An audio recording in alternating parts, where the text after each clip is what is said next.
अस्सलाम वालेकुम स्टूडेंट्स, मैं हूं एहसन हबीब आबिद। हमारा टॉपिक चल रहा था adjustment and there effects on final account. Already पिछले लेक्चर के अंदर, पिछले वीडियो के अंदर हम लोग पहली 5 एडजस्टमेंट्स को डिस्कस कर चुके हैं। हमने फर्दर आगे उसी टॉपिक को लेकर चलना है, adjustments and there effects on final account.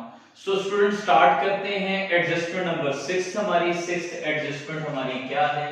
Already आपको मालूम है ईच एंड एवरी एडजस्टमेंट, जितनी भी एडजस्टमेंट्स हैं उन सब के एटलीस्ट कितने इफेक्ट्स होते हैं? 2 इफेक्ट्स किए जाते हैं। Each and every adjustment has at least 2 effects. तो स्टूडेंट्स स्टार्ट करते हैं एडजस्टमेंट नंबर 6 से। 6th हमारी एडजस्टमेंट है डेप्रीसिएशन।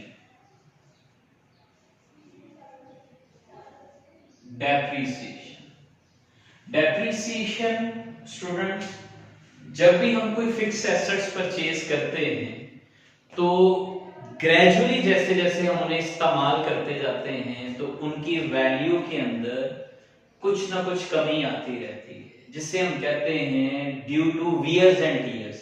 उनमें तोड़ फोड़ का अमल होता है, तो उसकी वजह से एसेट्स की वैल्यू रिड्यूस करती रहती है। जो वैल्यू एसेट की रिड्यूस करती है उसको डेप्रीसिएशन कहा जाता है।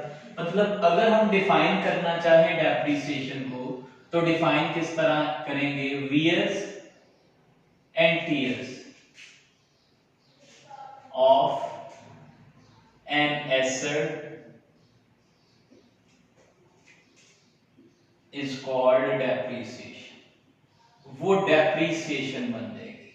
स्टूडेंट ये डेप्रीसिएशन हमारे बिजनेस का एक्सपेंस है। मतलब आपने जो एसेट परचेज किया था, ग्रेजुअली उस एसेट की वैल्यू क्या करती गई? रिड्यूस करती गई। तो जैसे जैसे उसकी वैल्यू गिरती जाएगी वो आपका एक्सपेंस कंसीडर होता जाएगा। डेप्रीसिएशन आपका एक्सपेंस होता है। और अगर हम इसकी एडजस्टिंग एंट्री देखें तो इसकी एडजस्टिंग एंट्री बनेगी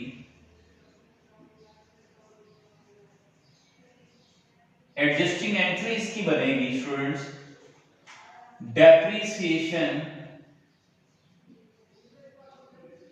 अकाउंट टू एसेट्स अकाउंट। जिस एसेट पर आपने डेप्रीसिएशन चार्ज की है आप उस एसेट को क्रेडिट कर देंगे और डेप्रीसिएशन को डेबिट कर देंगे। डेप्रीसिएशन को इसलिए डेबिट आप करेंगे क्योंकि आपका एक्सपेंस इंक्रीज हो रहा है, और एसेट को इसलिए डिक्रीज करेंगे, क्रेडिट करेंगे सॉरी, क्योंकि एसेट की वैल्यू डिक्रीज हो रही होगी।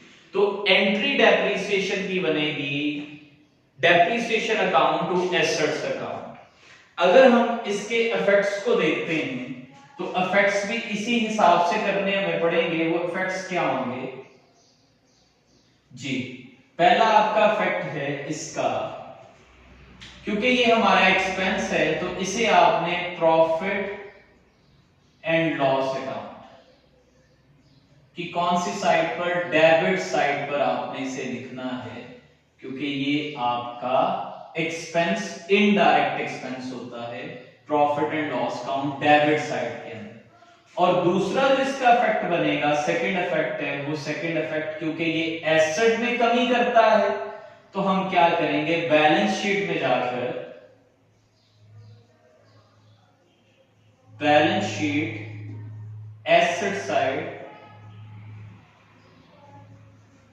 साइड में जाकर वैल्यू को कम कर रहा है ये, तो एसेट साइड में जाकर लेस फ्रॉम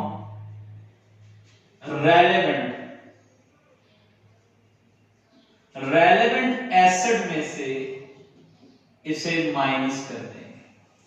मिसाल के तौर पर अगर डेप्रीसिएशन बिल्डिंग पर आई है तो आपने बैलेंस शीट में जहां पर बिल्डिंग लिखी होगी, बिल्डिंग में से इस वैल्यू को क्या कर देना है? माइनस कर देना। अगर डेप्रीसिएशन फर्नीचर पर आई होगी तो आपने बैलेंस शीट में जाकर फर्नीचर में से इसे माइनस कर देना है। अगर ये डेप्रीसिएशन आई होगी प्लांट पर, मशीनरी पर, तो आप इसे बैलेंस शीट में जाकर प्लांट या मशीनरी में से इसे क्या कर देंगे? माइनस कर देंगे। तो ये इसके इफेक्ट्स बनेंगे depreciation account to assets account के, ये इसके इफेक्ट हैं फाइनल अकाउंट पर। इसके दो इफेक्ट्स होंगे, प्रॉफिट एंड लॉस अकाउंट की डेबिट साइड में और बैलेंस शीट की एसेट साइड में जाकर लेस फ्रॉम रेलेवेंट एसेट, अपने कंसर्न्ड एसेट में से आपने इसे माइनस करना है। तो इस तरीके से आप इसको मतलब डेप्रिसिएशन को ट्रीट करेंगे। सो स्टूडेंट्स एडजस्टमेंट नंबर 7 पर हम आते हैं। 7th एडजस्टमेंट है हमारे पास जी, discount on debtors. Discount on debtors, debtors हमारे कस्टमर होते हैं। कस्टमर वो हैं जिनको आपने क्रेडिट पर चीजें सेल की हुई हैं। जब आपके डेटर्स आपको पेमेंट करते हैं तो आप उन्हें कुछ ना कुछ अमाउंट डिस्काउंट के तौर पर, कंसेशन के तौर पर छोड़ देते हैं, मतलब उनको आप रियायत दे देते हैं। जो डेटर्स आपको पेमेंट करते हैं उनको आप जब रियायत देते हैं तो वो आपका डिस्काउंट ऑन डेटर्स बन जाता है। डिस्काउंट ऑन डेटर्स मतलब आप उनको डिस्काउंट अलाउ करते हैं, तो डिस्काउंट अलाउ ये आपका एक्सपेंस बन जाता है और आपके डेटर्स की वैल्यू क्या कर जाती है, रिड्यूस कर जाती है।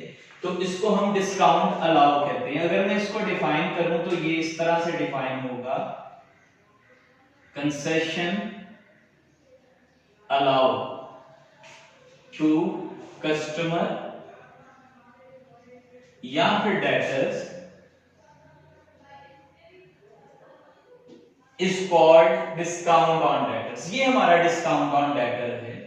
तो डिस्काउंट ऑन डेटर्स को हम किस तरह से इसकी एडजस्टिंग एंट्री करेंगे, इसकी ट्रीटमेंट क्या होगी, ये हमारा एक्सपेंस है तो हम डिस्काउंट को डेबिट कर लेंगे, डिस्काउंट अलाउ को, डिस्काउंट अकाउंट को डेबिट कर लेंगे और डेटर्स अकाउंट को क्या कर देंगे, क्रेडिट कर देंगे। तो discount account to debtors account, ये हमारी एडजस्टमेंट बनेगी। डिस्काउंट हमारा एक्सपेंस इंक्रीज हो रहा है और डेटर्स में कमी हो रही है, मतलब हमारे एसेट्स डिक्रीज कर रहे हैं। तो इसका इसी एंट्री की वजह से, मतलब इन चीजों की वजह से इनके इफेक्ट्स क्या बनेंगे। इफेक्ट्स में आपने पहला इफेक्ट क्या करना है और दूसरा क्या करना है। पहला इफेक्ट, क्योंकि ये आपका एक्सपेंस है तो आप इसे profit and loss account debit side पर एक्सपेंस शो कर देंगे इसको। और दूसरा इफेक्ट, क्योंकि ये आपके डेटर्स में कमी कर रहा है तो बैलेंस शीट में जाकर एसेट साइड में लेस फ्रॉम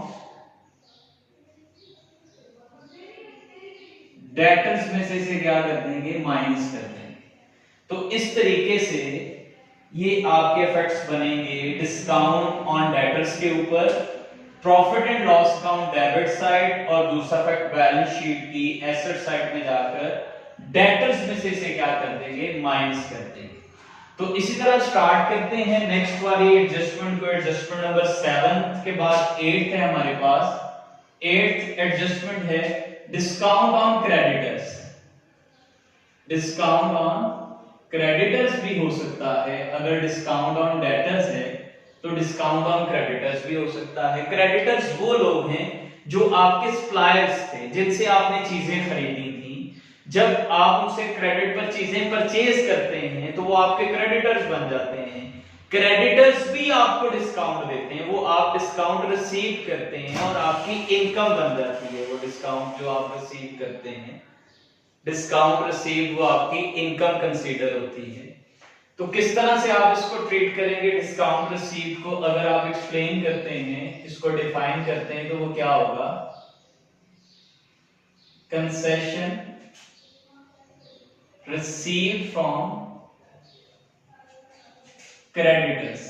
क्रेडिटर्स में से आपने क्रेडिटर्स से कंसेशन रिसीव कर ली है फ्रॉम क्रेडिटर्स, तो वो आपका डिस्काउंट ऑन क्रेडिटर्स बन जाएगा, वो आपका डिस्काउंट रिसीव्ड बन जाएगा। तो आप इसकी एडजस्टिंग एंट्री क्या करेंगे,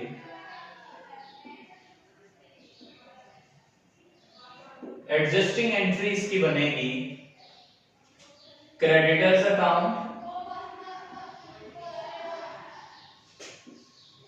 टू डिस्काउंट अकाउंट। क्रेडिटर्स आपकी लायबिलिटी है और डिस्काउंट रिसीव्ड आपकी इनकम है। लायबिलिटी आपकी डिक्रीज कर जाएगी, इनकम आपकी इंक्रीज कर जाएगी।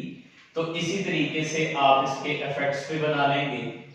वो इफेक्ट्स क्या होंगे स्टूडेंट? पहला इफेक्ट इसका क्या होगा, आपने इसे प्रॉफिट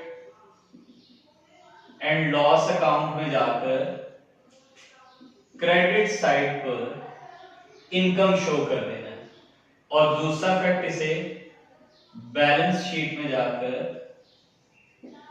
लायबिलिटी साइड में, लायबिलिटी साइड क्या करेंगे आप, लायबिलिटी साइड्स में लेस फ्रॉम क्रेडिटर्स, क्रेडिटर्स में से आप इसे माइनस कर देंगे। तो ये ट्रीटमेंट बनेगी किसकी? डिस्काउंट ऑन क्रेडिटर्स की ट्रीटमेंट बनेगी। इसी तरीके से फर्दर हम एडजस्टमेंट्स को डिस्कस करेंगे छोटे छोटे लेक्चर्स के अंदर, ताकि आपको इजी वे के अंदर एडजस्टमेंट्स की समझ भी आ जाए और उनको ट्रीट किस तरह से करना है।